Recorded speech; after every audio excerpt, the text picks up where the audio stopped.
So Katie, as a financial planner, when you have people coming to you that are younger, far, far from retirement, sometimes that can seem like a very distant goal, and it's hard to fathom that day when they're going to get there. Whereas your nearer term needs, like purchasing a home or starting a family, are oftentimes more pressing or more in front of them. How do you address that with financial planning? How do you tie the shorter term needs for your younger clients with the longer term goals of retirement? That's where I think planning has its most valuableness, because if you have just one goal and you're far from it, I mean, it's not that hard. You can almost use a calculator for that.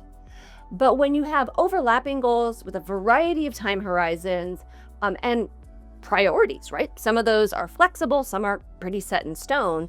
That's where planning can really be so helpful, because it gives you some double check. Are any of these doable? What do you need to do differently? And most people find saving for a goal much easier if they have a firm goal. Okay, great. I know that if I save $100 a month, I can obtain this by X date. That is so much more doable than just arbitrarily saying, I'm gonna try to save some. Our brains tend to work better with a bit of guideline and direction. Not to say we don't make changes. And does that help with the younger clients? Say something that could seem insurmountable, like purchasing their first home. You seem like, oh, that's such a tremendous amount of money. It's impossible for me to save that much.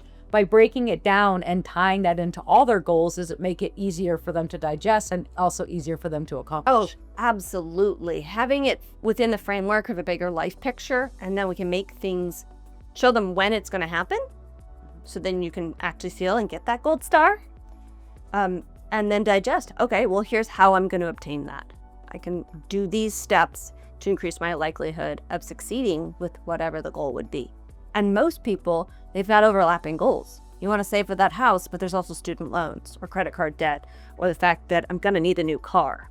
How do those things work together to still be able to reach these bigger, longer term goals? I would imagine too, especially as younger people are getting to their first career and their first job, where their earnings are going up and they're starting to actually have more complicated financial lives, being able to help them prioritize student loan payment with saving for the home and other priorities within their life can help make these big decisions a lot easier for them, not only within their own planning, but also as their potential family expands and other things come up in their life. Absolutely. Absolutely. And, we often tell people, hey, you're taking these steps now, but we know that down the line, your goals are going to shift. And that's okay. That doesn't mean your plan didn't work. It meant that now it's time to make some tweaks. And having someone that you already trust who can help you make those tweaks makes the fact that changes are going to happen much more comfortable. That makes sense.